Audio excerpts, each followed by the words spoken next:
Are you as romantic as you are with your songwriting in real life? I took maybe 3 years of not doing any music at all. And then I did a musical for my high school. All right. If you're looking for exciting things to do in terms of gigs to get rid of the midweek blues, this evening it's Matthew Ifeld, the India Tour 2025. It's at Antisocial. I love the place. Great acoustics, great sound, wonderful stage. Antisocial in Mumbai this evening. That's the 18th of June. Tickets are live now at skillboxes.com. Skillboxes.com.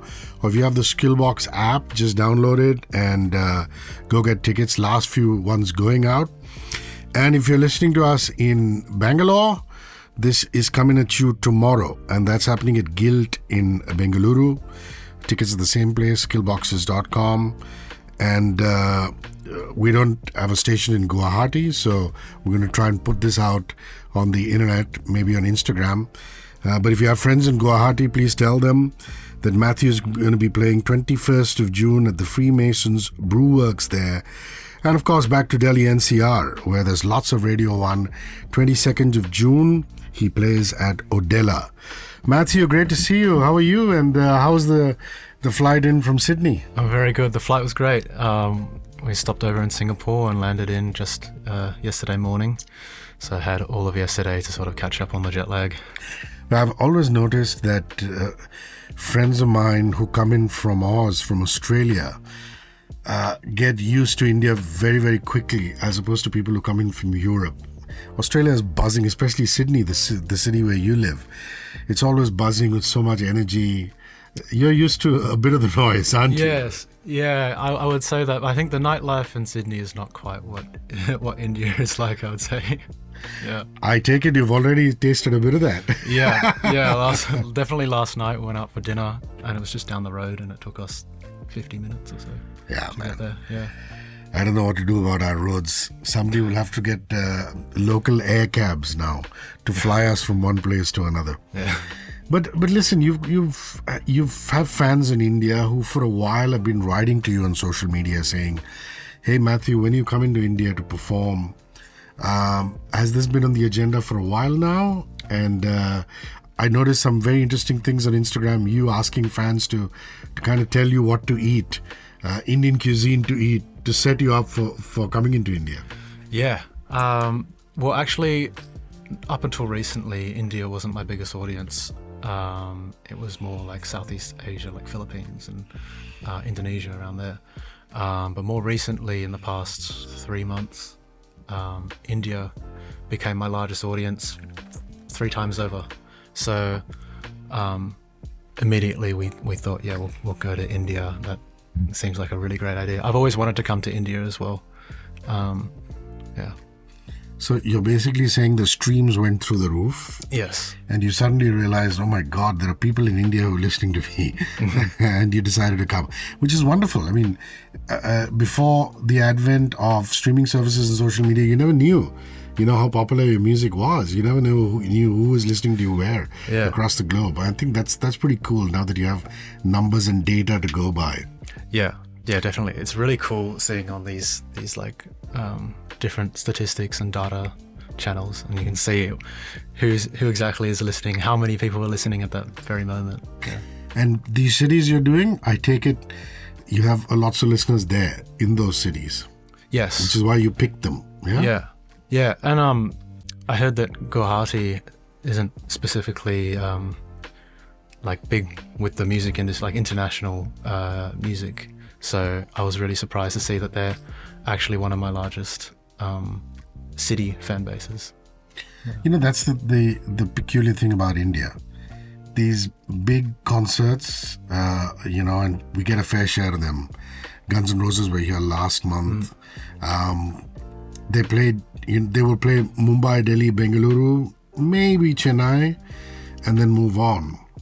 But the Northeast, which is the northeast of India, where Guwahati is, they're really passionate about music. But unfortunately, the infrastructure is not as good as some of the larger cities. And I think now the government is doing something about that, not just the national government or the state government, to build more infrastructure. Because we do an annual singing competition, like a talent hunt called International Icon, and some of the talent we get from Guwahati, man, it's unbelievable. You know, they will come and sing some Adele, and you can shut your eyes and not even know that it's not Adele, you know, things like that. So I'm glad you're going to Guwahati, and, you know, of course you're doing Mumbai, Delhi and Bengaluru. Also, it's special because on Friday, which is the 20th, you drop your new single. Yeah. And you've been teasing it a bit. I like the vibe of it, the chorus of it already. Yeah. Talk about it. So it's called Start From Scratch. It's basically, it's about a relationship, but you both broke up and you're wanting to essentially start from scratch. It's in the title. You want to start all over again, forget about everything that happened in the past and start from a clean slate. Yeah. Are you as romantic as you are with your songwriting in real life? Because some of these songs are really romantic. Yeah, it's a bit amplified. Yeah. Have to, right? I mean, that's the nature of the beast. My love life is pretty dull compared to the songs. Come on. You have girls screaming out your name from rooftops. Most of the ideas, some of it comes from experiences that I've had myself. Some come from movies, some come from TV shows, even just like ideas that pop into my head and like what would I do in that situation. And start from scratch in that aspect is you just mentioned what the song is all about, but the fact that you're releasing it while you're on tour, I'm guessing on the 22nd gig, will we get to hear it, or are you going to start previewing it even in the gigs before? I'll be playing it at the Mumbai show. Oh, that's lovely. Guys, this evening, you want to hear the new track even before it releases to a worldwide audience. This is your chance. Get to Antisocial, get to skillboxes.com and get your tickets now, because he is going to be previewing the brand new single, Matthew is. So talk about the band. Are you good? Is it a solo act? Are you going to be doing -1 largely, or do you have pedals like what Ed Sheeran brings along, or do you have a band that's traveling with you? Not quite what Ed Sheeran has, but I do have a band that will be flying in. Oh, actually, they've already flown in. Yeah. And yeah, they'll be performing with me. We have a guitarist, bassist, and drummer, and I just have a very simple single pedal for me, which is just an amp pedal. Nice. So basically, it's a 4-piece band, including you. Yes. You know, and these are guys you play regularly with? Yes. Yeah. We only started playing together sort of mid last year, but since then we've done shows over Sydney and Thailand. I did a showcase event in Korea with my guitarist Tash Wolf. Yeah. Yeah, I've seen you do stuff with her in terms of she'll just pull out her guitar and you'll be singing, and you know, you guys are just lounging around and doing stuff. So, you know, like what they say about the band, when you hit the road, you become mates. Yeah. Yes. Is that the way it is with you guys? Do you guys see each other ever after a tour is over, for example? Yeah, we hang out all the time, and especially when we're touring, we don't go our separate ways when we're in a different country. That's nice. We're all sticking together and having dinner together, and you know, experiencing the culture and a new country together. Yeah. And your culture, culturally, I mean, you are Aussie, but culturally, you're a pretty interesting mix. Your mom and dad. Talk us through that. So my dad is he's a bunch of different things. He's Nordic, he's Scottish, English, all around that area. But my mum is born in Malaysia, but is also Chinese as well. Wow. So your Malay Chinese meets Nordic. Yes. That's really interesting. Yeah. What kind of music was playing in your house when you were growing up? Actually, a lot of Michael Buble. So yeah, I grew up with him and ended up covering a lot of his songs, and a lot of my music was initially in that style because I love jazz, I love Christmas, and I have a Christmas album. I was about to say as well. that. You have a Christmas album out, and Michael Buble always does something very special around Christmas time, doesn't he? Yes. Yeah. Yeah, you see his monthly listeners on Spotify goes through the roof. Through the roof, Yeah. absolutely. Yeah. So, talk to me about some of the other stuff that you've done. I mean, I love Ready for Love. It's a beautiful song.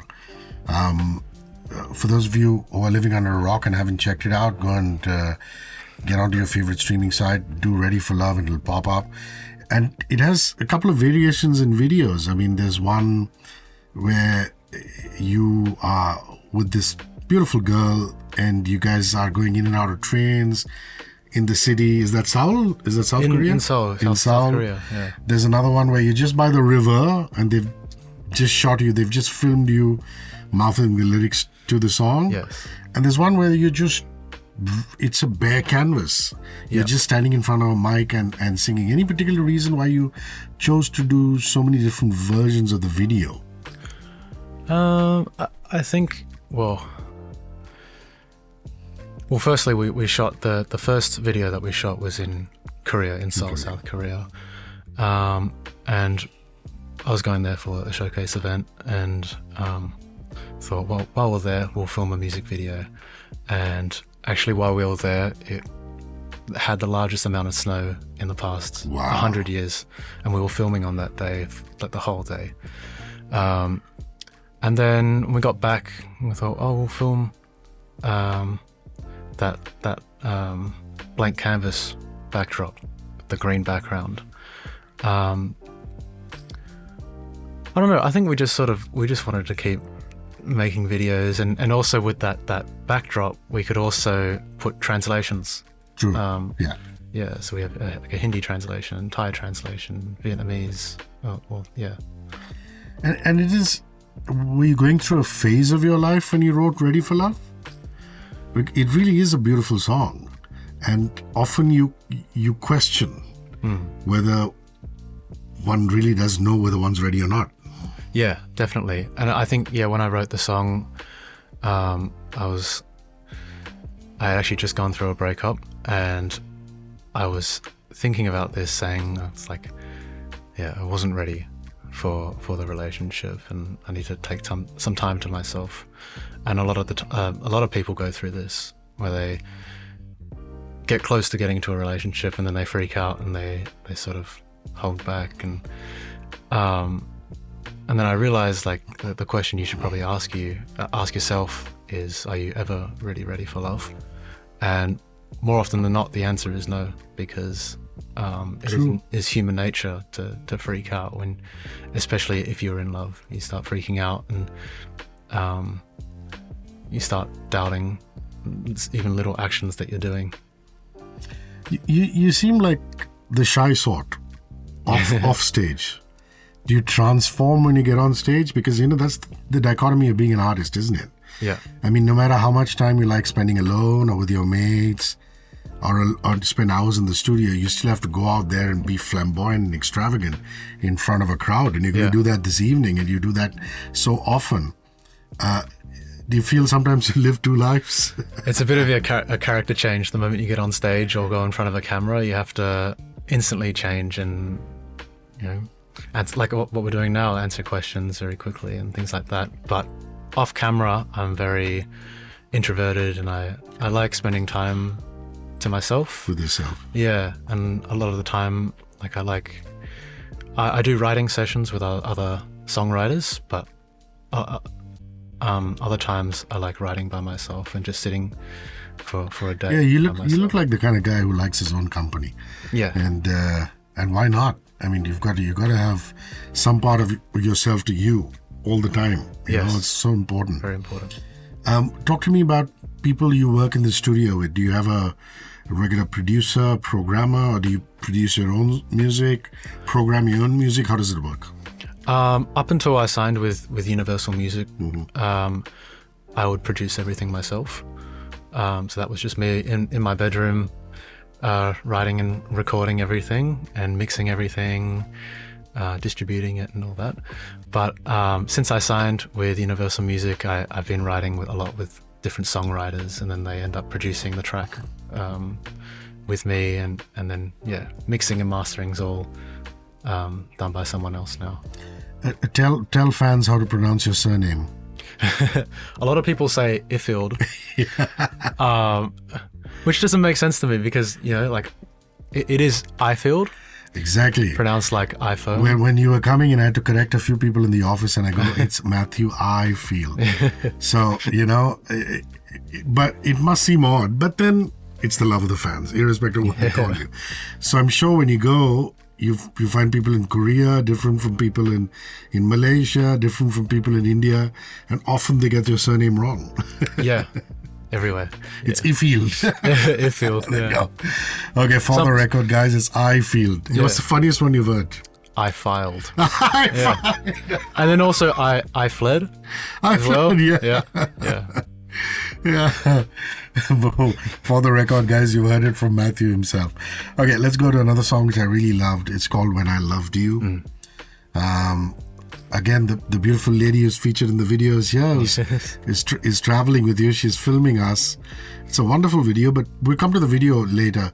The song itself, it's again, it's at the heart of it. It's got love, but even the tonal quality of the music is a little lo-fi, if I can describe it that way.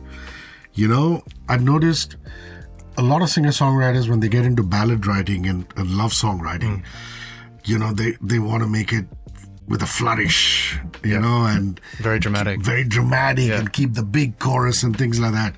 I think the beauty of your music is it's understated, and you like to keep it that way. So talk about that sound with respect to this particular song. Well, yes. When I used to produce myself, I would always focus on making it easy listening. So you could, whatever situation you're in, you could listen to the song and you're in the right mood for it. I always focus on making the mix very warm, and just very fun to listen to. So when we produced this, I had a different producer and a mixer and master, and I had to make sure that the mix sounded very warm. The instruments we were using were very warm as well, and full sounding. I didn't like the very bright sounding tracks, so yeah. And talk to me about the song itself. So the song it's about another relationship that I was in, another breakup. It actually only went for 4 weeks, and basically in that time, I wondered in that short amount of time, in that 4 weeks, all the time that we spent together, what was it all for? What did it mean? And were we in love, or were we just in love with the moment that we shared together? So that's what the song is about. And I still think about it now, is like, you think about all these little moments that time, and you go, what did that mean? Often, in your quest for true love, you look at relationships and say, but what was that? Yeah. So I completely understand where you're coming from. And you've expressed that in a very, very, very beautiful manner. So now let's come to the video. I mean, I like the fact that it's just a couple who are chilling, hanging out at home, and they have their misunderstanding, and then a very strategic point of the song talks about dance, Yeah. And they do dance. Yeah. So the video, was it totally your idea? Do you have a video director who comes in separately, and a friend or somebody who jams with you, and then you come up with these ideas? Yeah. So the basic ideas I came up with, but then we get in a director. So we had Tom Davies, the director, and it was incredible. He and I were sort of brainstorming ideas, and we ended up deciding that we would film at my manager's house, because it's a very nice warm setting and matches the song,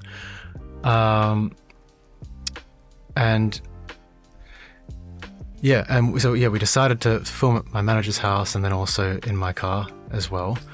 And it looks as though a lot of it wasn't blocked. It just happens instantaneous. It was it felt very natural. It was sort of just like we'd film and like we would just get an idea and then we would film it on that day as well. Yeah.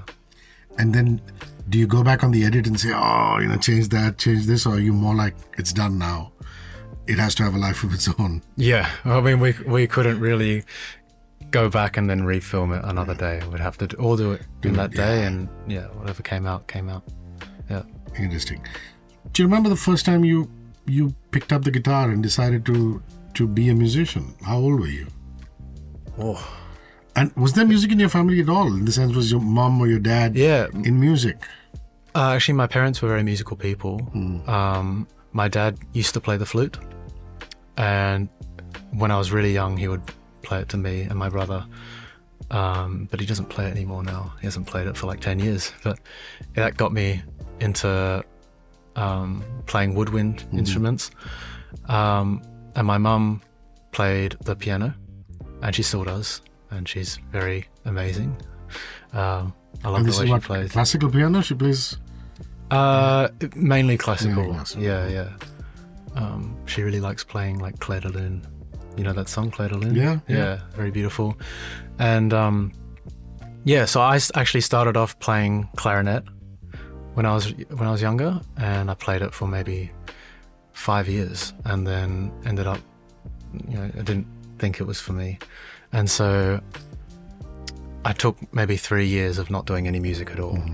And then I did a musical for my high school, and it was called The Lion King. Oh, wow.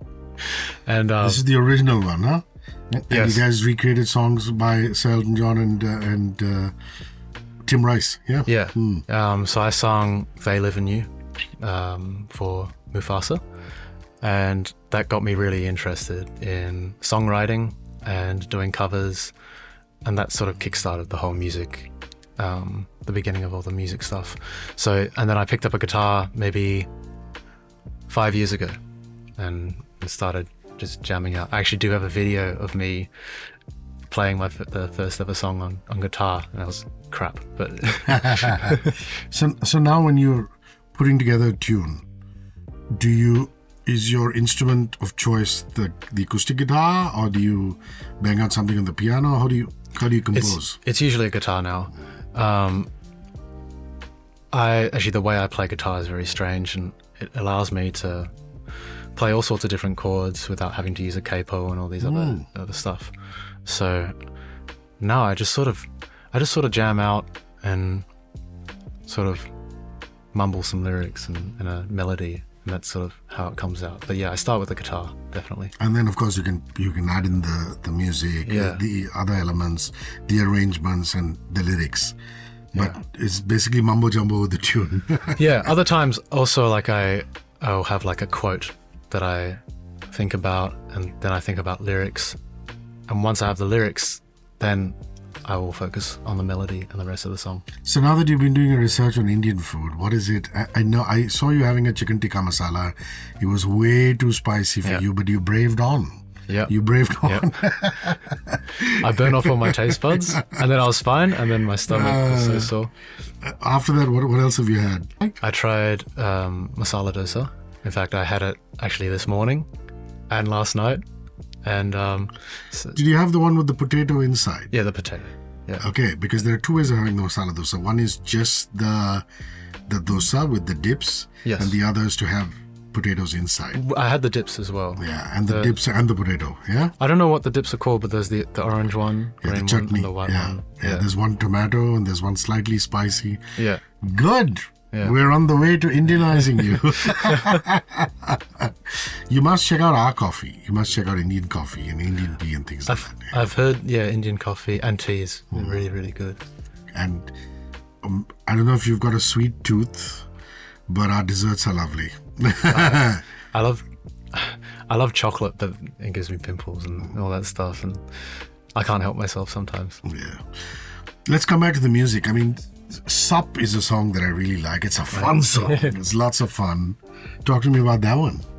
This one I wrote with an artist called Khan Kassadesh, and he has his name in the music industry is Wim, and he used to be a part of a Thai duo called Hybs, HYBS, which stands for Have You Been Shrimp, weirdly. But he's so cool, and I was a big fan of this duo, and I found out that he'd started his own solo project, and he was coming to Sydney to do some writing sessions. And I got to meet him, and then we ended up doing a writing session together. We made this song called Sup, and it was all written in a day as well, and produced actually in a day. And we just bounced back off each other really well. It flowed really nicely. You'd be surprised, but there's a massive audience for K-dramas in India. Yes. There are streaming services where, which have gone viral. Lots of Gen Z watching K-dramas. Wow. And South Koreans are very similar to Indians in terms of the emotion. And a lot of these K-dramas are very emotional. Yeah. And you were involved with a K-drama called Motel California, yes. The second season of it. Yes, Motel California. And I quite enjoyed a couple of those songs. One of them is Here I Am. Mm-hmm. So talk to me about, it obviously has something to do with your fan base in South Korea, which is why you've been there, you've performed.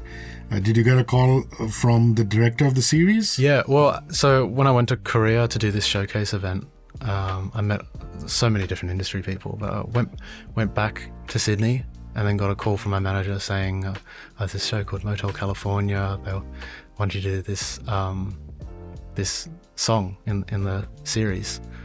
I said, oh, what kind of show is it? I was like, it's a K-drama. And I love K-dramas. I love this. There's this K-drama called Love Next Door. Yeah, of course. Yes. And I've watched that maybe like 3 times over now. And yeah, that was super exciting for me. And actually, I recorded all the vocals in a day, and then I was actually on my way to Japan and had to record like a quick video and everything. This is all in Japan while, yeah. That's awesome. Yeah. There's another song called Like I Do. Yes. Which I really like. It's an older song. It's about 3 or 4 years old, isn't it? Back in 2023. 23, yeah. And I noticed that you've done one solo version of it, which is just literally you with an acoustic guitar, maybe. Yeah. And there's another one which is it also features a female vocalist. Yes. So talk to me about those 2 versions. And I love the lyric of Like I Do. I really like it. That's good. Actually, this song is inspired by Until I Found You by Steven Sanchez. And I loved the way it was produced. And so I wanted to make a song like that. And Like I Do is one of the first original songs that actually gained a bit of traction on social media. And yeah, this is all produced by myself as well. This is before I signed with Universal Music as well. And then just last year, there's this artist called Chloe Rose. And I was a huge fan of her. What's her song called? Her song called Fictional. And yeah, big fan of her, and ended up following each other on social media, and then just sort of kicked it off and sort of tried to organize a duet, and we ended up duetting on Like I Do. And yeah, she's an amazing singer and really easy to work with as well. No, but both versions are really, really lovely. There's no doubt about that. So talk to me about the gig. For all of you who've tuned in late, I'm just going to run you through all the gigs. Matthew Ifeld, the Indie Tour 2025, this evening, the 18th, Mumbai Antisocial. Tomorrow, if you're in Bengaluru, it's Guilt.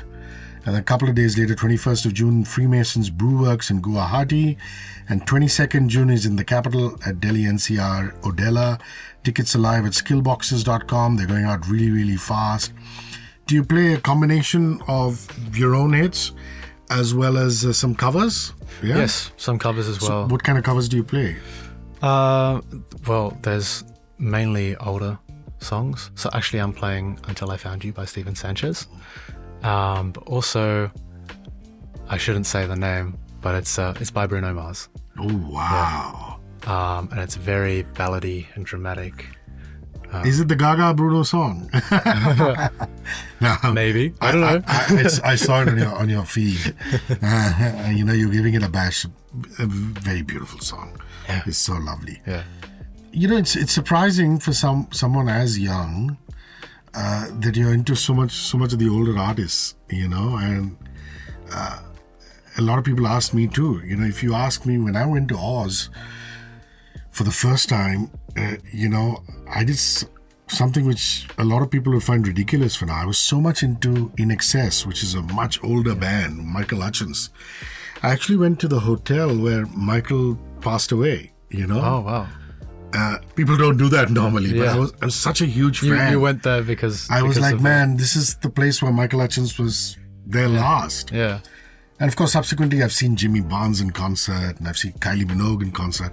Kylie also has been kind enough to be a mentor, a judge on our International Icon, which is our annual singing competition. She comes on via video feed.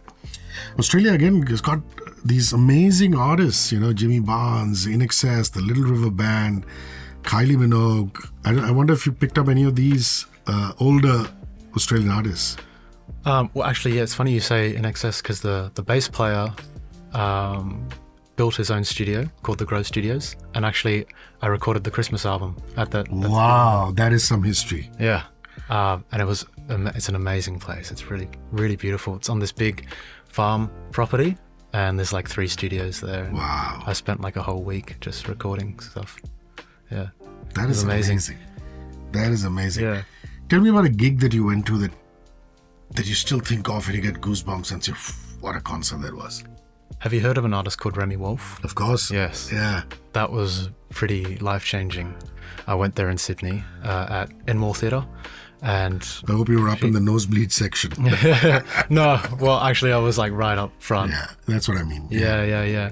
And she came out on stage, and the whole crowd changed, and they started jumping around and moving with her. Her stage presence was incredible, and actually, I look at the way she performs now, and it inspires me how I act on stage as well. Yeah. Another memorable gig I saw in Sydney was on the steps of the Opera House, a band called Florence and the Machine. Mm-hmm. Super band. So the year I was last in Australia, they were playing at the Opera House, and literally on the steps, they'd cordoned that off, and great gig. Australia is a lovely place, isn't it? I mean, Yeah. it's got so much stuff going on as far as sports is concerned, the outdoors are concerned. Too many kangaroos. Yeah.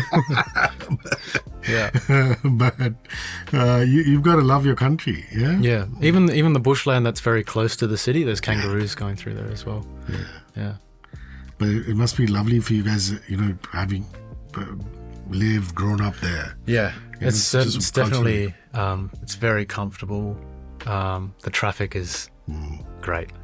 It's really good compared to here. I think anywhere is good compared to here.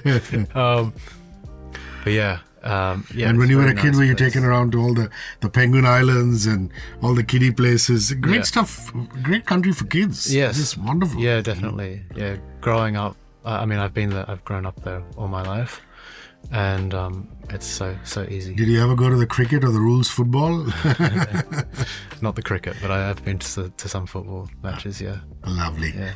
Yeah. Best luck for this one and for the new single release. I hope it gets millions and millions of streams. And thank you for rolling by, mate. Cheers. Thank you so much. Thank you for having me.